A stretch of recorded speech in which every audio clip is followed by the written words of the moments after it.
Hello parents and welcome back to my channel. आज हम बात करेंगे क्रेडल कैप के बारे में। यूजुअली न्यूबॉर्न बेबी से लेके 3 मंथ तक के बेबीज में ये क्रेडल कैप देखा जा सकता है और क्रेडल कैप के साथ हम पेरेंट्स कुछ गलतियां भी करते हैं, जो मेरे साथ भी हुआ था, जो मैं आप लोगों के साथ ज़रूर शेयर करूंगी इस वीडियो में।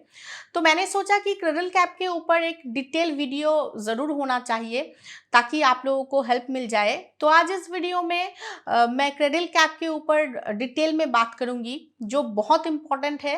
प्लीज़ इस वीडियो को एंड तक ज़रूर देखिए, पसंद आने पर लाइक कीजिए और मेरे चैनल को प्लीज़ सब्सक्राइब भी कर लीजिएगा। तो चलिए आज का वीडियो शुरू करते हैं। तो सबसे पहले ये जान लेते हैं कि क्रेडल कैप क्या है। आपने देखा होगा कि न्यूबॉर्न बेबीज के सिर के इस हिस्से में, फ्रंट के इस हिस्से में स्कैल्प ड्राई हो जाता है। ऐसा लगता है जैसे डैंड्रफ जैसा हो गया है, जैसे स्कैल्प की स्किन उतर रही हो, पपड़ी जैसा जम जाता है और वो भी पील ऑफ हो रहा होता है। और मेनली बेसिकली ऐसा लगता है जैसे बेबीज के इस हिस्से में, सिर के इस हिस्से में स्कैल्प बिल्कुल ड्राई हो गया है, डैंड्रफ जैसा लगता है, पपड़ी जैसा जम जाता है और वो भी उतरती है, स्किन उतरती है और पील ऑफ हो रहा है, ऐसा लगता है स्किन। इस कंडीशन को बोला जाता है क्रेडल कैप। तो न्यूबॉर्न बेबीज में क्रेडल कैप बहुत ही कॉमन होता है, खास करके न्यूबॉर्न बेबी से लेके 3 मंथ तक के बेबीज में क्रेडल कैप बहुत ही कॉमन होता है और ये बहुत ज़्यादा चिंता का विषय भी नहीं है। आप सिंपली घर पे ही बस कुछ स्टेप्स फॉलो करके इजीली क्रेडल कैप को ट्रीट कर सकते हैं। हाँ, कुछ ऐसे कंडीशन भी होते हैं जिस सिचुएशन में बेबी को डॉक्टर के पास ले जाना ज़रूरी है, वरना आप इजीली घर पे रह के ही अपने बेबी की क्रेडल कैप को ट्रीट कर सकते हैं, बस सिंपल कुछ स्टेप्स को फॉलो करके। लेकिन सबसे पहले हम ये जान लेते हैं कि ऐसे कौन से कंडीशन है, कौन सी सिचुएशन है जब बेबी को ज़रूर डॉक्टर के पास ले जाना चाहिए, क्योंकि ये जान लेना बहुत इंपॉर्टेंट है कि बेबी को कब डॉक्टर के पास जाना चाहिए लेके। तो जैसा कि मैंने कहा कि क्रेडल कैप में स्किन ड्राई हो जाता है, स्कैल्प जो है सिर का वो ड्राई हो जाता है और ऐसा लगता है जैसे पपड़ी जैसा उतर रही है या तो फिर फ्लेक ऑफ हो रहा है, लेकिन वो ड्राई होता है। लेकिन अगर आपके बच्चे के क्रेडल कैप में आपको ज़रा सा भी लिक्विड जैसा कुछ दिखे, वाइट ग्रीजी सा लिक्विड दिखे या तो फिर येलो डिस्चार्ज दिखे, तो फिर आपको ज़रूर बेबी को लेकर डॉक्टर के पास जाना चाहिए, क्योंकि क्रेडल कैप में जो फ्लेक ऑफ होता है वो ड्राई होता है। लेकिन अगर लिक्विड जैसा आपको कुछ दिखे, आपको अगर लगे कि बेबी के स्कैल्प से पपड़ी तो उतर रही है लेकिन आपको लिक्विड भी लग रही है, ग्रीजी सा कुछ लग रहा है, तो आपको ज़रूर डॉक्टर के पास जाना चाहिए। या तो फिर अगर आपके बेबी के स्कैल्प का कलर चेंज हो रहा हो, तो फिर आपको बेबी को लेकर डॉक्टर के पास जाना चाहिए। पैचेस दिखने लगे आपको बेबी के स्कैल्प में, तो फिर बेबी को लेकर ज़रूर डॉक्टर के पास जाना चाहिए। And most importantly, cradle cap जो है बेबी की सिर के इस हिस्से में होता है यूजुअली, फ्रंट के हिस्से में सिर के। लेकिन अगर वो आपको बेबी के कान के पीछे, फेस में या तो फिर आर्मफिट में भी आपको लगे कि फ्लेक ऑफ जैसा हो रहा है, स्किन ड्राई हो रहा है, तो फिर आपको ज़रूर बेबी को लेके डॉक्टर के पास जाना चाहिए। तो बस ऐसे कुछ सिचुएशन है जिस सिचुएशन में आपको बेबी को लेके डॉक्टर के पास ज़रूर जाना चाहिए, वरना आप क्रेडल कैप को इजीली घर पे ही ट्रीट कर सकते हैं, बस कुछ सिंपल स्टेप्स फॉलो करके। और क्रेडल कैप ना इची भी नहीं होता है। ऐसा देख के लग सकता है कि शायद बच्चे को बहुत परेशानी हो रही होगी, बहुत ज़्यादा इची होगा, बहुत खुजली हो रही होगी, लेकिन ऐसा नहीं है। क्रेडल कैप इची नहीं होता है, तो वो बहुत ज़्यादा चिंता का विषय नहीं है। और हो सकता है कि क्रेडल कैप की वजह से थोड़ा बहुत हेयर लॉस भी हो, वो भी बहुत कॉमन होता है, लेकिन वो भी बहुत ज़्यादा चिंता का विषय नहीं है, क्योंकि क्रेडल कैप ठीक होने पर अपने आप हेयर लॉस भी बंद हो जाएगा और अपने आप नया हेयर ग्रोथ भी होने लगेगा, तो वो भी बहुत ज़्यादा चिंता का विषय नहीं है। लेकिन अगर आप क्रेडल कैप को घर पे ही ट्रीट नहीं करेंगे तो वो बहुत ज़्यादा फैल सकता है और वो चिंता का विषय हो सकता है और आपको डॉक्टर के पास भी जाने की ज़रूरत पड़ सकती है। तो इसलिए घर पे ही बस कुछ सिंपल स्टेप्स फॉलो करके बेबी की क्रेडल कैप को ट्रीट कीजिए, ताकि आपको डॉक्टर के पास जाने की नौबत ना आए। तो अब मैं आप लोगों के साथ वो सारे स्टेप्स डिस्कस करूंगी जो फॉलो करना चाहिए अगर आपकी बेबी को क्रेडल कैप हुआ है, तो मतलब कि कैसे आप घर पे ही बेबी की क्रेडल कैप को ट्रीट कर सकते हैं, वही अब मैं आप लोगों के साथ शेयर करने वाली हूँ। तो सबसे पहले स्टेप नंबर 1, बेबी की क्रेडल कैप को ट्रीट करने के लिए सबसे पहला स्टेप है बेबी के हेड पे ऑयल लगाना। ऑयल मसाज अगर आप बेबी के हेड पे करेंगे तो जो स्कैल्प है वो स्मूथ हो जाएगा और आपके लिए इजी हो जाएगा क्रेडल कैप को रिमूव करना। इसलिए सबसे पहला स्टेप है कि आप अपने बेबी के हेड पे ऑयल लगाइए और कम से कम ऑयल लगाने के बाद 1 घंटे तक बेबी को छोड़ दीजिए। 1 घंटे तक बेबी के हेड पे आप ऑयल लगा के बेबी को छोड़ दीजिए। ये फर्स्ट स्टेप है क्रेडल कैप को ट्रीट करने का। स्टेप नंबर 2, अब ऑयल लगाने के 1 घंटे के बाद आप एक बेबी ब्रश से बेबी के स्कैल्प को हल्के हाथों से कोम्ब कीजिए और जो भी पपड़ी वगैरह जमा है वो हल्के हाथों से रिमूव कीजिए, बट बहुत ही ध्यान से, क्योंकि जहाँ पे क्रेडल कैप होता है यूजुअली वहाँ पे ही बेबीज की सॉफ्ट स्पॉट होता है, तो इसलिए बहुत ही ध्यान से आपको रिमूव करना है और बिल्कुल हल्के हाथों से कोम्ब करना है ताकि बेबी को बिल्कुल लगे ना, और सॉफ्ट स्पॉट में तो बिल्कुल भी लगे ना। इस बात के ऊपर ध्यान रख के आपको सिंपली बहुत ही हल्के हाथों से आपके बेबी के हेयर को कोम्ब करना है ताकि जो पपड़ी वगैरह जमा है वो इजीली निकल आए।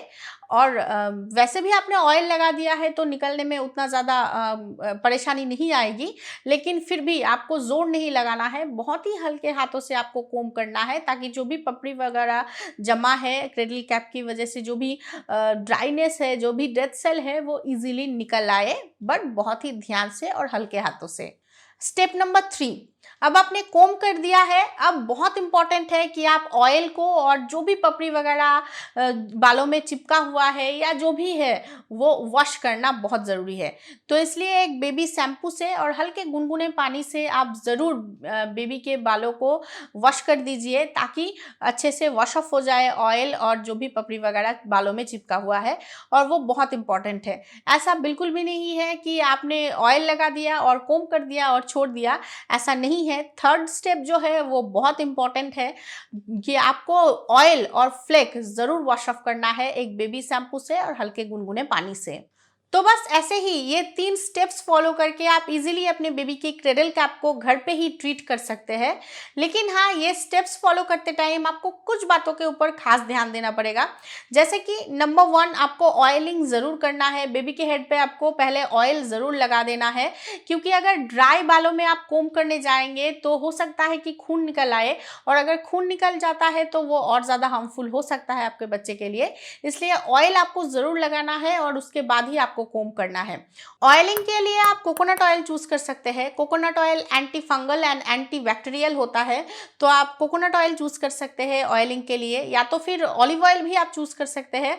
ऑलिव ऑयल में विटामिन ई होता है जो स्किन को इन्फेक्शन से प्रोटेक्ट करता है, तो आप ऑलिव ऑयल या कोकोनट ऑयल दोनों में से कोई भी ऑयल चूज कर सकते हैं अपनी बेबी की क्रेडल कैप को रिमूव करने के लिए। सेकेंडली, बेबी के लिए जो भी ब्रश आप चूज कर रहे हो क्रेडल कैप को रिमूव करने के लिए, वो ब्रश बिल्कुल बेबीज के लिए डिजाइन किया गया ही होना चाहिए। हम बड़ों के ब्रश से आप बेबी को कोम बिल्कुल भी मत कीजिए, वरना बेबी को लग सकता है। तो इसलिए स्पेशली बेबीज के लिए जो ब्रश मिलता है आप उसी से बेबी को कोम कीजिए, या तो फिर क्रेडल कैप को रिमूव करने के लिए भी एक खास ब्रश मिलता है, आप वो भी परचेस कर सकते हैं। क्रेडल कैप को रिमूव करने के लिए जो ब्रश है वो आपको ऑनलाइन मिल जाएगा, आप वो भी परचेस करके इजीली अपने बेबी की क्रेडल कैप को रिमूव कर सकते हैं कोम करके।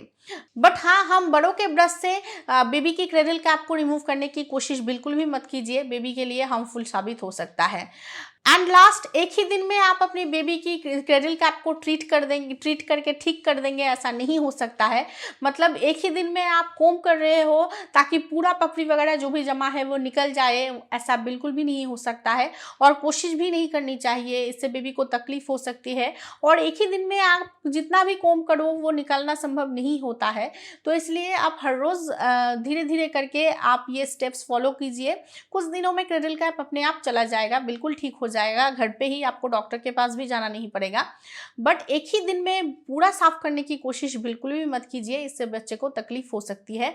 जोर देके तो बिल्कुल भी आपको साफ नहीं करना है। मतलब ये जगह ज़्यादा पपड़ी जमा है तो आप जोर ज़बरदस्ती से एक ही जगह को बार बार कोम किए जा रहे हो, ऐसा बिल्कुल भी नहीं करना चाहिए। आपको ध्यान रखना है कि यहाँ पे बेबीज की सॉफ्ट स्पॉट भी होता है यूजुअली, तो ध्यान रख के ही आपको कोम करना है, बिल्कुल हल्के हाथों से, ताकि बेबी को लगे ना।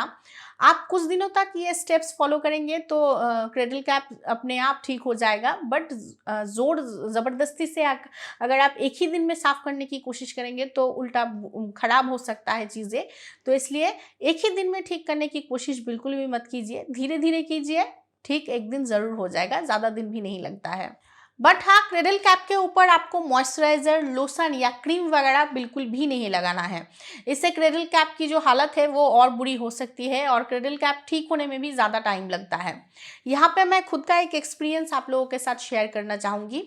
मम्मम के पापा एक दिन उसे लोशन लगा रहे थे, तो जैसा कि मैंने पहले ही कहा है कि क्रेडल कैप में ऐसा लगता है जैसे स्कैल्प ड्राई हो जाता है। तो मम्मम के पापा को लगा कि मॉइस्चराइज़र लगाने से तो स्किन की ड्राइनेस चली जाती है, तो शायद स्कैल्प की भी चली जाती होगी, तो इसलिए उन्होंने क्रेडल कैप के ऊपर ही मॉइस्चराइज़र लगा दिया। जिस वजह से क्या हुआ कि जो भी पपड़ी वगैरह जमा था, जो भी डेड सेल वगैरह था, वो स्कैल्प के साथ बहुत अच्छे से चिपक गया था और जो ठीक होने में बहुत टाइम लगा, क्रेडल कैप रिमूव करने में भी बहुत टाइम लगा। हेयर लॉस भी हुआ था, लेकिन उसके बाद हेयर ग्रोथ भी आ गया था क्रेडल कैप ठीक होने पर। बट क्रेडल कैप ठीक होने में बहुत ज़्यादा टाइम लग गया था मम्मम का, क्योंकि उसके पापा ने मॉइस्चराइज़र लगा दिया था। तो ऐसी गलती आप लोग बिल्कुल भी मत कीजिए। क्रेडल कैप के ऊपर मॉइस्चराइज़र, क्रीम या लोशन वगैरह बिल्कुल भी मत लगाइए। इससे क्रेडल कैप ठीक होने में भी बहुत टाइम लगता है और हो सकता है कि आपको डॉक्टर के पास जाना पड़े।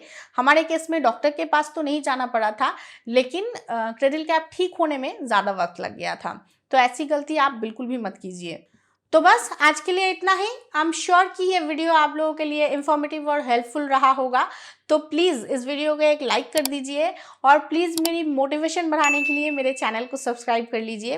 बस इस वीडियो के नीचे जाइए, जो लाल सब्सक्राइब बटन आपको दिख रहा होगा उसे क्लिक करके मेरे चैनल को सब्सक्राइब कर लीजिए और प्लीज़ इस वीडियो को सबके साथ शेयर कर दीजिए। Thank you for watching. Pocket full of bones, tissue, tissue, tissue, tissue, all fall down.